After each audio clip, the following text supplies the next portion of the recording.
Hello everyone, welcome to our channel Harsh study zone. जो भी लोग इस बार एसएससी सीजीएल 2024 मेंस का एग्जाम दिए होंगे उनको अपना नंबर पता चल ही गया होगा कि उनका कितना मार्क्स बन रहा है। उससे आप एक आइडिया लगा ही लिए होंगे कि आपका इस बार कहाँ आप स्टैंड करते हैं, आपको कौन सी पोस्ट मिल सकती है या आपको पोस्ट नहीं भी मिल सकती है। आपको एक आइडिया लग ही गया होगा बिकॉज शुभम जैन सर जो है वो भी अपना कट ऑफ बता दिए हैं कि कितना कितना कौन से कैटेगरी के कट ऑफ जाएगा। उससे आपको एक आइडिया लग गया होगा कि आप कहाँ पे स्टैंड करते हैं। तो जिन लोगों को लगता है कि उनका इस बार जो है उनको डिजायर्ड पोस्ट मिल जाएगा तो उनको तो कंग्रेचुलेसन, उनको लिए ऑल द बेस्ट। और जिनको लगता है कि उनका डिजायर्ड पोस्ट नहीं मिल पाएगा, उन्हें मिलेगा लेकिन कुछ लोअर कैटेगरी वाला मिलेगा, या फिर कुछ लोग ऐसा होंगे जिनका एग्जाम खराब चल गया होगा कुछ सिली मिस्टेक के कारण और भी कुछ एक्सटर्नल फैक्टर के कारण एग्जाम खराब चल गया है, तो वो तो 2025 का तैयारी करेंगे ही। और जो लोग मुझे पहले से फॉलो कर रहे हैं उनको पता ही होगा कि मैंने भी इस बार सीजीएल मेंस का एग्जाम दिया था और इसमें मेरे 308 मार्क्स जो बन रहे थे। और इस बार मैंने जो एग्जाम दिया था वो बस ऐसे ही दिया था, मैंने अपियरिंग में फॉर्म फिल किया था। तो मेरा जो मेन टारगेट सीजीएल 2025 ही है, तो मैं तो सीजीएल 2025 की तैयारी में लग गया हूँ। और जिनका जिनका भी लगता है कि मुझे डिजायर्ड पोस्ट नहीं मिल पाएगा या फिर उन्हें जॉब ही नहीं मिल पाएगी, तो और जो लोग सीजीएल 2025 को टारगेट कर रहे हैं तो वो तो तैयारी में लग ही गए होंगे। आशा करता हूँ कि आप लोग सब लग गए होंगे, और जो नहीं भी लगे हैं तो वो अब ज्यादा रेस्ट नहीं कीजिए, अब आप लोग भी लग जाइए। अगर आप लोग रिजल्ट के वेट में रहेंगे कि अगर रिजल्ट आएगा उसके बाद जो भी होगा उसके अकॉर्डिंग मैं एग्ज़ाम तैयार करूँगा, तो बहुत समय चला जाएगा और आप बहुत पीछे हो सकते हैं। इसलिए आप रिजल्ट का वेट ना करें। एक आइडिया तो आप लोगों का लग ही गया होगा, तो आप एग्ज़ाम का जो प्रिपरेशन है अभी से स्टार्ट कर दें। जो भी आपको पिछले एग्ज़ाम में जो भी आपको चूक हुआ था, जो भी कुछ हुआ है, उस पर आप वर्क करना शुरू कर दें। जो भी आपका वीकनेस हो, जो भी आपका स्ट्रॉन्ग पॉइंट है, आप उसको पहचानें और उस पर आप वर्क करना शुरू कर दीजिए। मैं भी अपना मेरा क्या वीकनेस है, मेरा क्या स्ट्रॉन्ग पॉइंट है, वो मैंने इस एग्ज़ाम से भी और जो मैं मॉक टेस्ट दे रहा था उससे मुझे पता चल गया था। तो मुझे अब मैंने एग्जाम दिया उससे और भी मुझे क्लियर हो गया कि मुझे क्या वीकनेस है और क्या मेरा स्ट्रॉन्ग पॉइंट है। तो मैं ये करूँगा कि मेरा जो स्ट्रॉन्ग पॉइंट है उसको मैं मेंटेन करके चलूँगा, और जो मेरा वीक पॉइंट है मैं उस पर वर्क करने की कोशिश करूँगा कि मेरा जो वीक पॉइंट है उसको मैं स्ट्रॉन्ग पॉइंट में बदल सकूँ। तो इसी टैक्टिक को आप भी फॉलो कर सकते हैं और अपने स्ट्रॉन्ग पॉइंट को मेंटेन रखते हुए आपको वीकनेस पे आपको वर्क करना है। जैसे मेरा जो वीकनेस है, मेरा वीकनेस जीएस मेनली रूप से जीएस है। मेरा मैथ और रीजनिंग जो है मेरा पहले से स्ट्रॉन्ग पॉइंट था। मेरा जो मेरा बेसिक हुआ है उसमें भी मेरा मैथ बहुत अच्छा था, जिसके कारण मेरा मैथ रीजनिंग मेरा अच्छा है। और इंग्लिश भी मेरा अब जो है अप टू द मार्क आ गया है। मुझे बस उसमें एक फॉलो बनाए रखना है और मुझे मेन जो वर्क करना है वो जीएस पे वर्क करना है। उसी प्रकार आप लोगों सभी का अलग अलग हो सकता है, किसी का मैथ होगा, किसी का रीजनिंग होगा, किसी का इंग्लिश हो सकता है, किसी का मेरे तरह जीएस भी हो सकता है। तो जिसका जो भी वीकनेस है, किसी का 2-3 सब्जेक्ट भी वीकनेस हो सकता है, तो आपको जिस प्रकार का भी आपका वीकनेस है आप उस पर वर्क करिए। उस पर आज से ही आप उसी पर प्रिपरेशन करना ज़्यादा स्टार्ट कीजिए, ज़्यादा टाइम आप उस पर कंज्यूम कीजिए, और जो आपका स्ट्रॉन्ग पॉइंट है उस पर थोड़ा कम टाइम स्पेंड करके आप उसको आगे गो थ्रू कर सकते हैं। इस बार जो मैंने सीजीएल मेंस का एग्जाम दिया था उसका जो आंसर क्या आया है उसको मैंने एनालिसिस किया, तो उसमें मुझे पता चला कि मैंने एक मैथ में मैं सिली मिस्टेक कर दिया था। एक जो था क्वेश्चन में था 20 जनवरी का मैंने एग्जाम दिया था, तो उसमें था 24 से डिवाइड वाला, 24 से डिवाइड करने के यानी कि 24 से कौन से डिवाइड होते हैं, मेरा वो सिली मिस्टेक में गलत चला गया। टाइम तो मेरे पास 6 से 7 मिनट बच रहे थे लेकिन थोड़ा सा सिली मिस्टेक के कारण वो गलती चला गया। और इंग्लिश में मेरे 2 क्वेश्चन गलत चले गए। एक तो चला गया सिली मिस्टेक हो गया, एक जो प्रैक्टिस नायर करके था वो क्वेश्चन गलत चला गया, एक और क्वेश्चन सिली मिस्टेक में गलत चला गया। मेरे पास उसमें भी सफिशिएंट टाइम था लेकिन मैं बढ़िया से उसको देख नहीं पाया, जिसके कारण वो गलत चला गया। और इंग्लिश में तो मैंने जीएस में तो मैंने ब्लंडर किया ही किया है। जीएस जो था उसमें मेरे तो 13 क्वेश्चन के आसपास मुझे आते थे, मैंने आंसर की जो आया था मैं उसमें बताया हूँ। और कुछ क्वेश्चन मैंने तुक्के मार दिए, कुछ तो क्वेश्चन मैंने गेस वर्क करके लगाया था, लेकिन कुछ क्वेश्चन मैंने बस तुक्के मार दिए कि चल ये हो सकता है, ये हो सकता है। एग्जाम टाइम में ऐसा रहता है कि जितना ज्यादा अटेम्प्ट करूंगा उतना ज्यादा नंबर आ सकते हैं। इस लालच के चक्कर में मैंने ज्यादा अटेम्प्ट कर दिए, उसमें से बहुत सारे क्वेश्चन गलत चले गए, इसके कारण मेरा इंग्लिश जीएस में मार्क बहुत कम आ गए।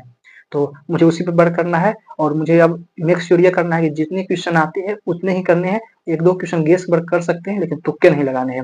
अब मैं उसी पे ज्यादा काम करूंगा, जितने क्वेश्चन मेरे आएंगे मैं उतने ही जीएस में अटेम्प्ट करने की कोशिश करूंगा। आप भी इसी प्रकार कर सकते हैं, बिकॉज इस बार बहुत सारे लोग ऐसे हैं जिनके की मैथ में, रीजनिंग में, इंग्लिश में अच्छे मार्क्स हैं, जीएस उनको ले डूबा है। तो मेरे तरह बहुत सारे ऐसे लोग होंगे। तो मेरा जो थी मैं वो आपको बता रहा हूँ कि अब इस बार तुक्के में ज्यादा नहीं रहिएगा, आपको जो आता है एक्यूरेट आपको उसी में ज्यादा वर्क करना है और वही आपको ज्यादा लगाना है। और गेस वर्क थोड़ा बहुत कर सकते हैं लेकिन ज्यादा आपको जो तुक्के मार देते हैं उस पर आपको ज्यादा नहीं मारना है। तो चलिए अब आते हैं मेन मुद्दे की बात पे कि स्ट्रेटजी पे।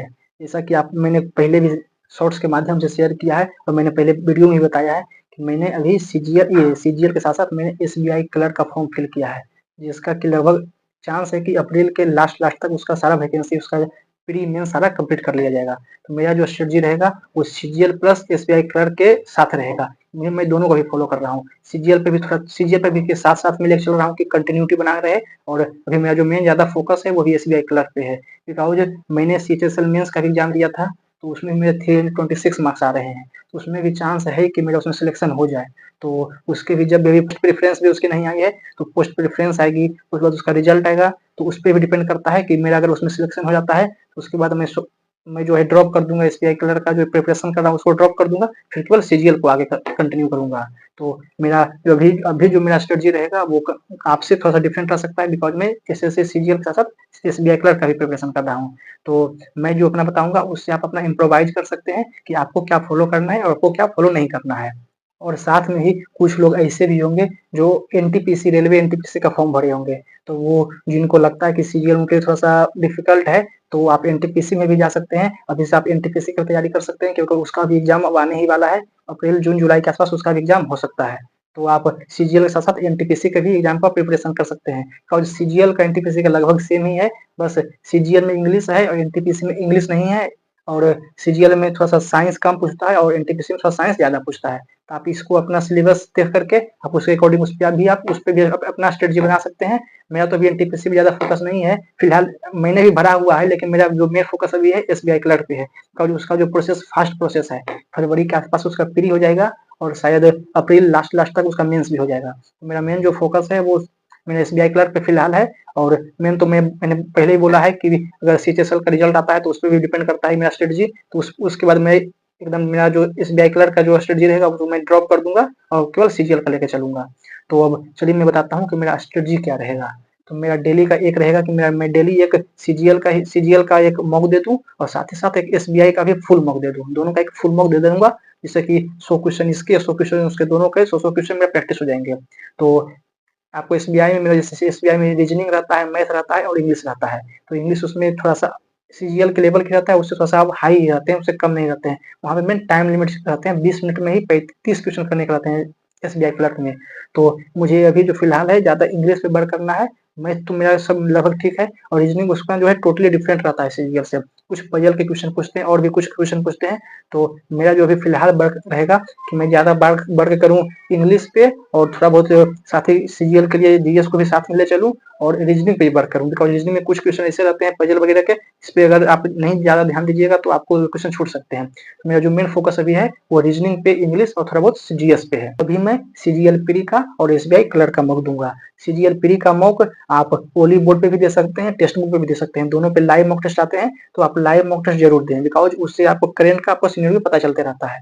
और ओली बोर्ड पे एक टेस्ट, ये सीएचएसएल का भी टीयर 1 का आता है लाइव मॉक, तो आप वो भी जरूर दें, बिकॉज सीएचएसएल और सीजीएल का लेवल में थोड़ा सा डिफरेंस है, बाकी सिलेबस सारा वही है। तो कभी कभी ऐसा भी ओली बोर्ड करता है कि सीएचएसएल का लेवल हार्ड दे देता है, सीजीएल का कम दे देता है, तो आप दोनों मॉक टेस्ट को उसका अटेम्प्ट करें, और टेक्स्ट बुक पे भी लाइव मॉक टेस्ट आता है, आप उसको भी अटेम्प्ट कर सकते हैं। तो मेरा पहला तो काम यही रहा कि मुझे दोनों का मॉक टेस्ट देना है।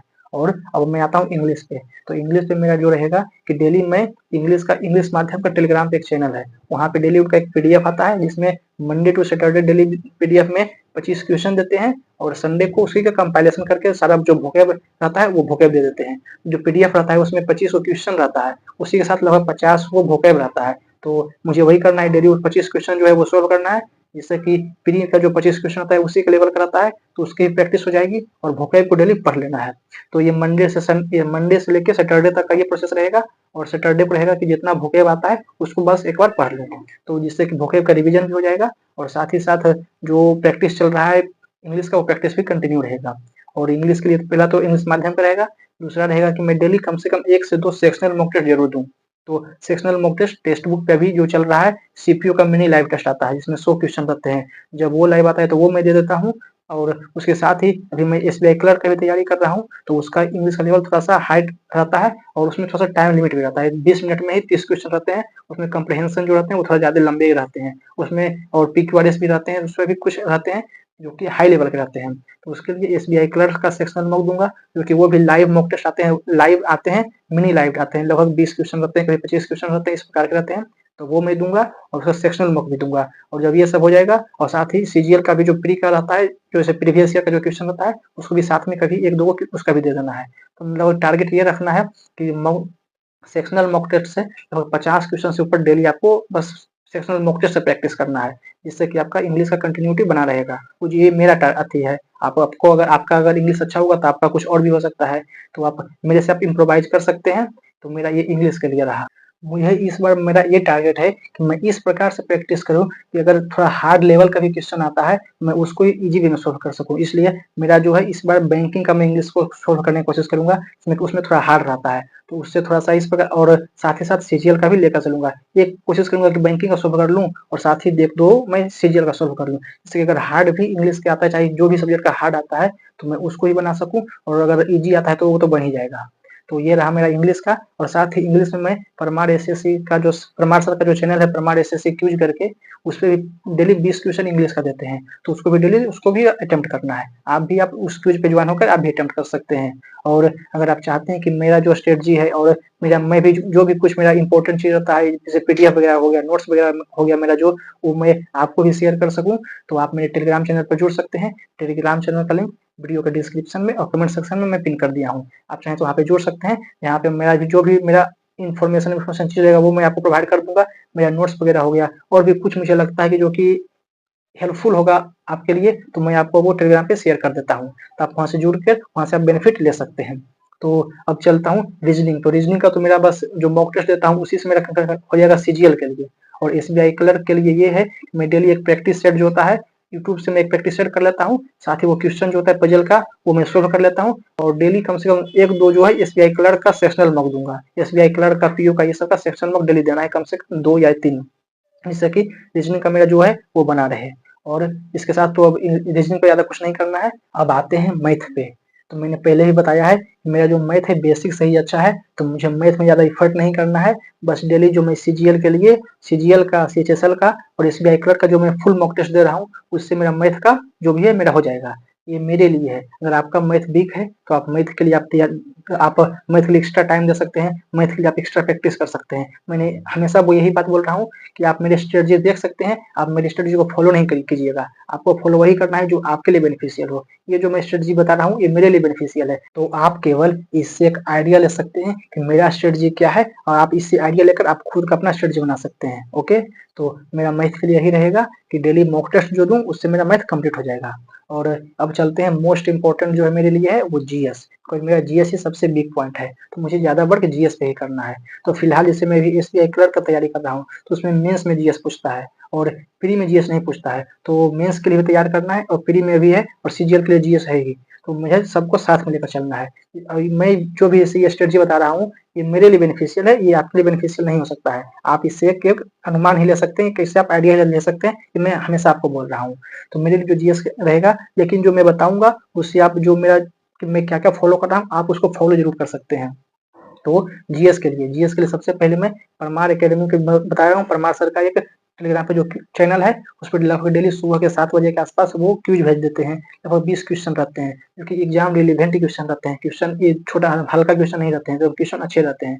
तो आप उसको डेली अटेम्प्ट कर सकते हैं। और उसमें जो भी रहता है कुछ उसका डिस्क्रिप्शन दिए हुए रहते हैं, जैसे जो भी क्वेश्चन देते हैं उसका कुछ उसका एनालिसिस का, मतलब कि उसके बारे में कुछ एक्स्ट्रा 1-2 पॉइंट दिए हुए रहते हैं। तो मैं वो डेली उसको अटेम्प्ट करता हूँ और डेली उसको पढ़ता हूँ, तो वो कंटिन्यू रहेगा। उसके साथ ही कोशिश कर रहा हूँ कि फिर बेसिक से सब जीएस में सारे टॉपिक को स्टार्ट किया जाए। तो जैसे मेरा जो मुझे जो पसंद है जीएस में ज्यादा, वो पॉलिटी पसंद है, तो मैं सोच रहा हूँ पॉलिटी से स्टार्ट करूँ। आपको जो पसंद होगा आप उस सब्जेक्ट से स्टार्ट कर सकते हैं, या फिर अगर आपका अच्छा होगा तो आपको जो फॉलो करना है आपके हिसाब से वो कर सकते हैं। तो मेरा तो वीक है, तो मैं सोच रहा हूँ कि पॉलिटी से स्टार्ट करूँ फिर से बेसिक से पढ़ने के लिए। तो मैं डेली सोचूंगा कि बस पढ़ना है, मतलब कि लेक्चर नहीं देखना है, जो नोट्स मेरे पास है उसी से डेली सोच रहा हूँ कि डेली 2 से 3 टॉपिक उसका कंप्लीट कर लूँ। और साथ ही साथ परमार सर का जो एफआरबी बैच है और पीवाईक्यू सीरीज जो है, वो सबको साथ ही सोच रहा हूँ कि उसको भी कंप्लीट करने के लिए एक करके पहले पीवाईक्यू स्टार्ट करूंगा, उसके बाद फिर एफआरबी, उसके बाद फिर निटो जो होता है, निटो जो उनका है वो उसको स्टार्ट अति करना है। तो सबको पढ़ लेना है, इस प्रकार से करना है कि जो मेरा इस बार जो मेरा जीएस वीकनेस था उसको मैं स्ट्रॉन्ग पॉइंट में बदल सकूं। मेरा यही कोशिश रहेगा। तो जीएस के लिए मेरा यही है कि जो क्यूज है वो क्यूज देना है, और साथ ही अगर होगा तो मॉक टेस्ट एक वो सेक्शनल मॉक टेस्ट जीएस का दे सकता हूँ दिन में, अगर हो तो। जरूरी नहीं कि मैं दूं हूँ, आप दे सकते हैं। तो लेकिन ये जो परमार एसएससी का जो क्वेश्चन है जो आता है 20 क्वेश्चन, वो तो डेली देना ही देना है। उसके साथ ही वो कम से कम 2 से 3 टॉपिक डेली कंप्लीट करना है उसके साथ में। और जो भी एक लेक्चर तो डेली जरूर पढ़ना है परमार सर का, जिससे कि एक कंटिन्यूटी बना रहे और जीएस अच्छा थोड़ा सा हो सके।